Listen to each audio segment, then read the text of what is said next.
नैनं छिन्दन्ति शस्त्राणि नैनं दहति पावका न चैनं क्लेहयन्त्यापो न शोषयति मारुतः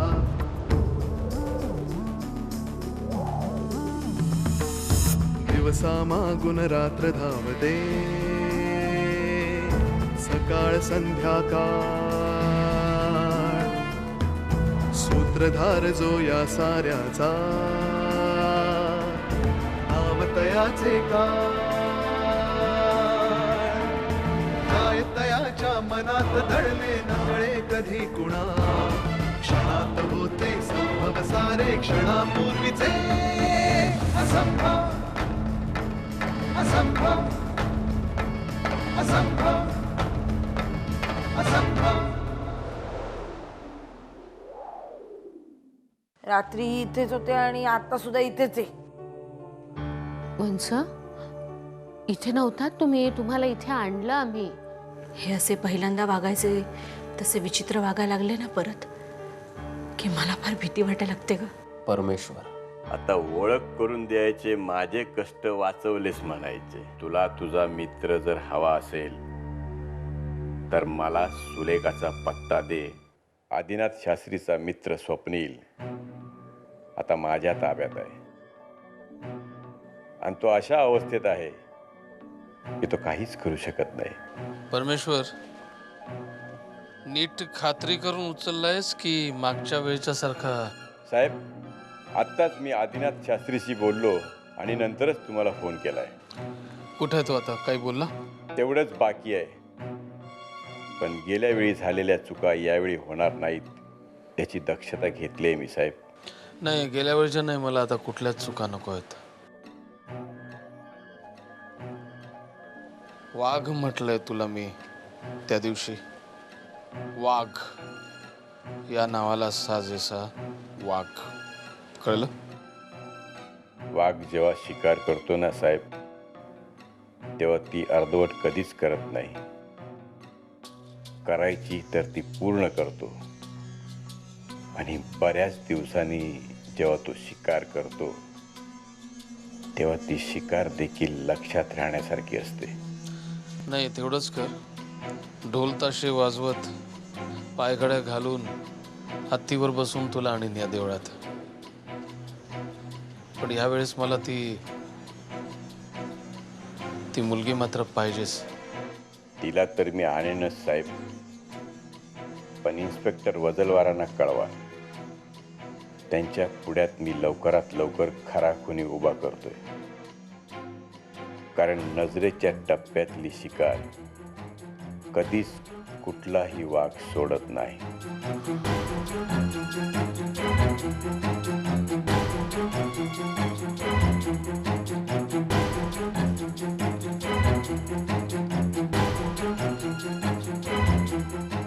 वजलवार, अयति श्रद्धयोपेतो योगाचलित मानसा अप्राप्य योग संसिद्धिम काम गतिम कृष्ण गच्छति.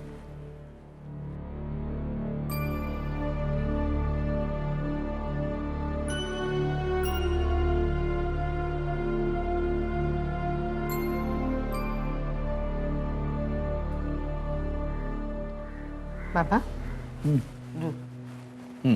कुसुम कशी आहे ग? बरी आहे का? बऱ्यात तशा, पण भीत्या पाठी ब्रह्मराक्षस म्हणतात ना, तसं झालंय त्यांचं. सारखे काहीतरी नको नको ते विचार करत असतात. अमकीला असं झालं, तमकीला तसं झालं, मलाही तसंच होणार नाही ना, असं सारखं बोलत होत्या. मला काय म्हणाले माहितीये, माझ्यावर सतत लक्ष ठेव. लहानपणापासून तशीच आहे ती. काढा घेतला नसेलच. नाही, अजिबात तयार नाहीत घ्यायला. थोडा चहा आणि बिस्किट तेवढी घेतली. औषधं घ्यायला नको, मग बरं कसं वाटणार? हरकत नाही, एकदा मनातली भीती केली की होईल सगळं सुरळीत. बाबा काय ग, काही विचारायचं आहे का तुला? हो म्हणजे एक प्रश्न सारखा घोळतोय माझ्या मनात. विचार विचार.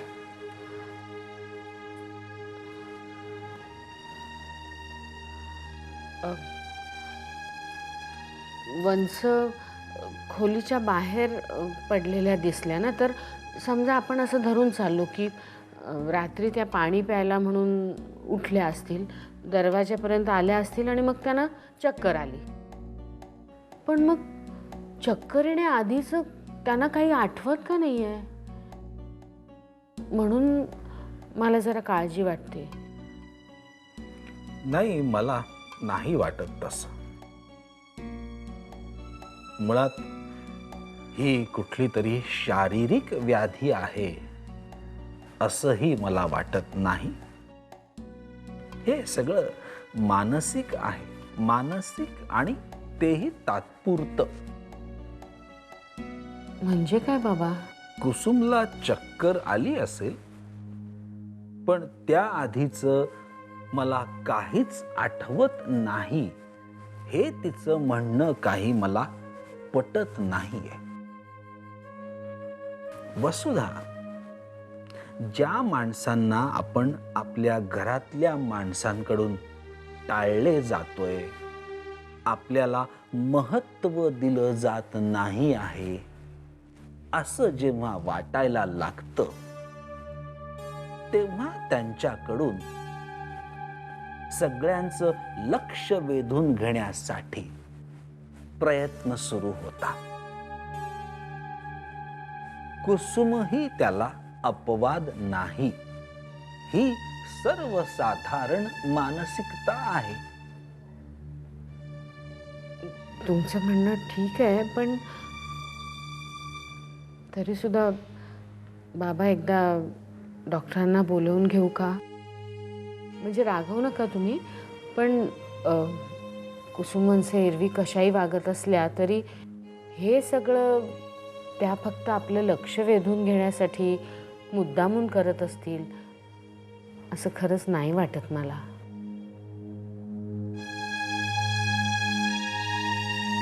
श्रीराम श्रीराम.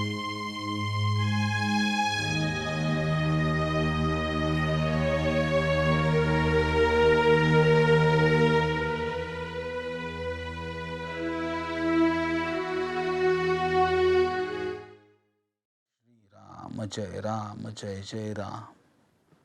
श्रीराम जय राम जय जय राम. श्रीराम जय राम जय जय राम. श्रीराम जय राम जय जय. प्रथमेश, आजोबा प्रथमेश आहे का इकडे? अरे, आत्तापर्यंत इथेच होता. बहुतेक शुभ्राच्या खोलीत असेल. प्रथमेश म्हणजे ना. चंदोबा, काय झालं एवढं? आज आज्याशी बोलायचं देखील नाही का?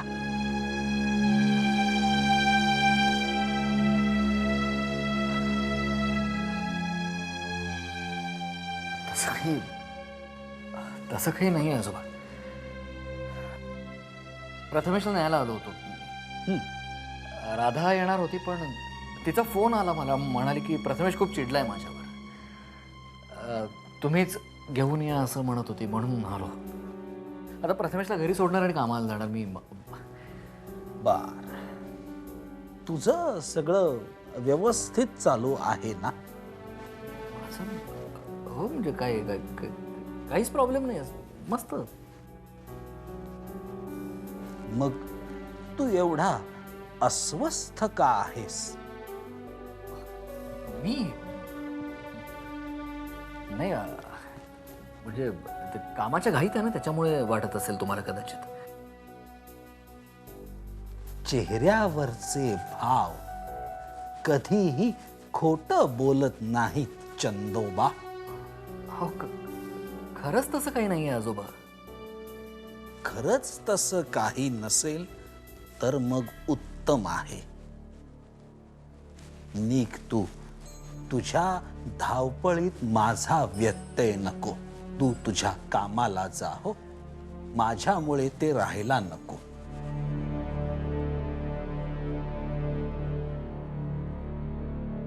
चंदू, काय झालं रे?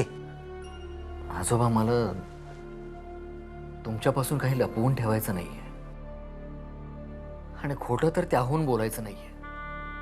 बरोबर आहे, खोटं कधीही बोलू नये आणि काही मनात ठेवलंस तर तुलाच त्रास होईल, नाही का?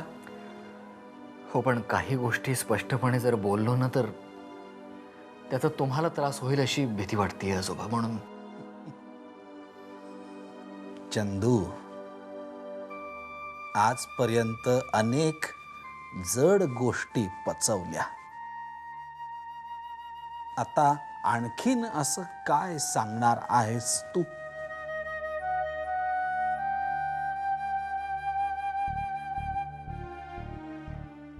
आजोबा, स्वप्नील काय झालं स्वप्नीलला? चंदू, काय झालंय? कुठे आहे स्वप्नील? परमेश्वरच्या ताब्यात आहे. श्रीराम, श्रीराम. तरीच मला तो गुड मॉर्निंग आजोबा म्हणायला देखील आला नाही.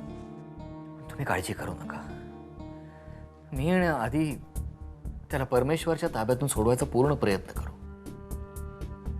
तुम्ही प्रयत्न कराच. तुमच्यात हिम्मत आहे, तरुण रक्त आहे, पण जे काय कराल ते योग्य मार्गाने करा. कायद्याच्या चौकटीत राहून कायद्याच्या मदतीने. हो आजोबा. पण प्रश्न असा उरतो की स्वप्नीलला परमेश्वरने ताब्यात कसे काय घेतले? ते आता स्वप्नील परत आल्यावर कळेलच ते आपल्याला. आता आम्हाला त्याला सोडवायचा प्रयत्न करायला हवा. देव तुम्हाला नक्की यश देईल. तेच टेन्शन होतं आणि त्यामुळे राधा आणि प्रथमेशकडे दुर्लक्ष झालं माझं आणि प्रथमेश रागावला माझ्यावर. मी प्रथमेशला काहीतरी समजावून सांगेल, त्याची काळजी तू करू नकोस. तू आदिनाथ स्वतःला जपा आणि स्वप्नीलला लवकरात लवकर सोडवून आणा.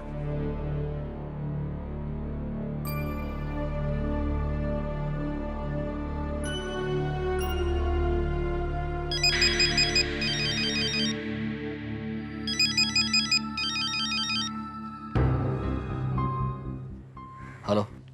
हॅलो भाई, कुठे आहेस तू? आत्ताच घरातून बाहेर पडलोय. पण मला सांग, परमेश्वरचा काही फोन आला होता का? नाही, मला स्वप्नीलचं टेन्शन यायला लागलंय. अरे टेन्शन इकडे पण क्रिएट झालंय.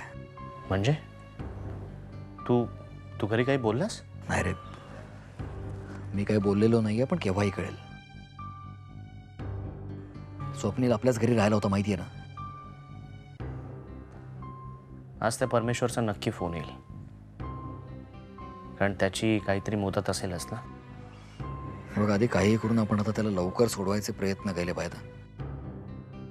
आपल्याला दोघांनाच काहीतरी ठरवायला हवंय, पण काहीही करून त्याला लवकरात लवकर सोडवायला हवं. भाई, स्वप्नीला सोडवण्यासाठी आपल्याला एक स्ट्रॅटेजी ठरवावी लागेल. तो परमेश्वर, त्याच्या सगळ्या ऑप्शनचा आपल्याला सगळ्या बाजूने विचार करावा लागेल. तो काय काय करू शकेल याचा अचूक अंदाज बांधावा लागेल.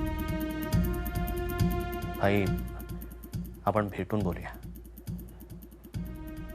आपण नेहमी भेटतो त्या ठिकाणी ये. ठेव मी फोन. ठीक आहे, मी येतो. बाय. बाय.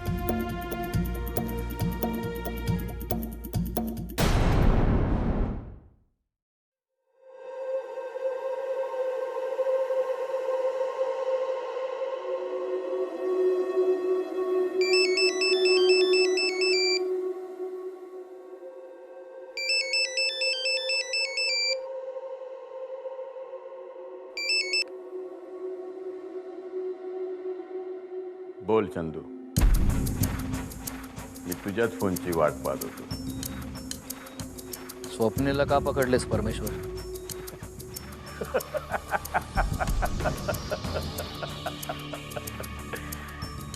गंमत, मजा, शिकार करायचा आनंद मिळाला मला. परमेश्वर, तुझ्या भावाला जाऊन विचार जा. माझ्या भावाच्या बेपत्ता होण्याची तक्रार पोलीस स्टेशनला नोंदवलेली आहे. अपहरण झालेली नाही. तू मला धमकी देतोयस? जा जा, आता जा आणि कंप्लेंट कर. हवं तर मी येतो. म्हणजे मग काय, त्यांना ना मला शोधावं लागणार नाही. कबुली जबाब घ्यायला. हा, अरे पण पुराव्याचं काय करणार आहेस? परमेश्वर, आदिनाथ शास्त्री जर स्वतःच पोलीस स्टेशनमध्ये गेला आणि त्यानं सांगितलं की त्याचं अपहरण झालं होतं, तर काय करशील? मी काय करेन हे तुला वेगळं सांगायची गरज आहे का चंदू? हा, पण स्वप्नीलचं काय करेन हे मी तुला नाही सांगू शकत. स्वप्नीलवरून ब्लॅकमेल करतोस. तो नसताना तर मला आणखी कुणीही चाललं असतं. काय, काही जणांचं नाक दाबल्याशिवाय तोंड उघडत नाही. काय हवंय तुला? तेच जे मला तुझ्या भावाकडनं हवं होतं. पण हुशार निघाला. स्मृतिभ्रंशाचं नाटक करून पळाला. पण या स्वप्नीलची स्मृती जरी गेली ना, तरी मी त्याची ती परत आणेन. सुलेखाचा पत्ता मिळवीन आणि मगच त्याला सोडेन. अरे सुलेखाचा पत्ता हवाय ना, मग त्याचा आणि स्वप्नीलचा काय संबंध आहे? काहीच नाही. पण तरीही तू त्याला... ना मला तुझ्या या स्वप्नीलला काय करायचंय, ना तुझ्या भावाला काय करायचं होतं. मला फक्त सुलेखा हवी आहे, बस. अरे स्वप्नील फक्त तुमचा मित्र आहे रे. आणि तो भेटला नाही म्हणून तुम्ही इतके बेचैन झालात. आणि अभिमान साहेबांचा मुलगा आहे रे. रक्ताचं नातं आहे. गेले कित्येक दिवस साहेब अभिमानला भेटू शकले नाहीये. आणि तो तर बिचारा न केलेल्या खुनाचा आरोप डोक्यावर घेऊन कुठे फिरतोय देव जाणे. आणि त्याला निर्दोष ठरवण्यासाठी मला फक्त सुलेखा हवी आहे, बस. अरे एकच गोष्ट मला कळत नाही. मी तुला किती वेळा सांगितलं सुलेखाचा पत्ता हवाय ना तुला. मग त्याचा या दोघांची काय संबंध आहे? काय संबंध हे तू मला विचारू नकोस. तुझ्या भावाला विचार, आदिनाथ शास्त्रीला.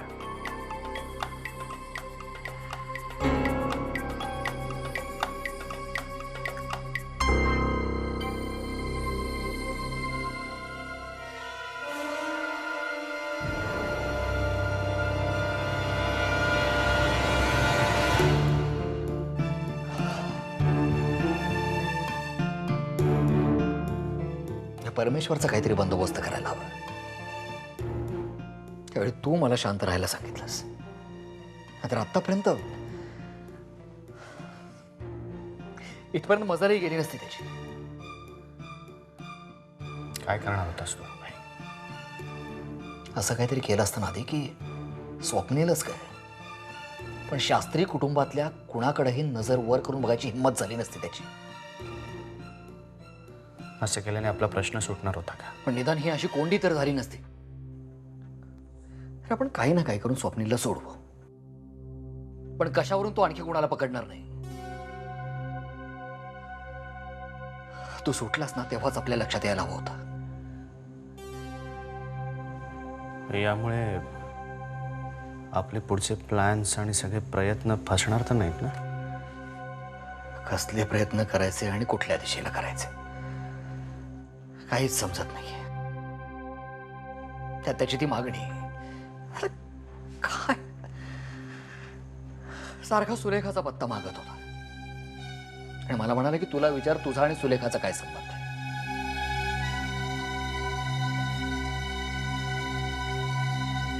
तुझा आणि सुलेखाचा काही संबंध नाहीये नादी.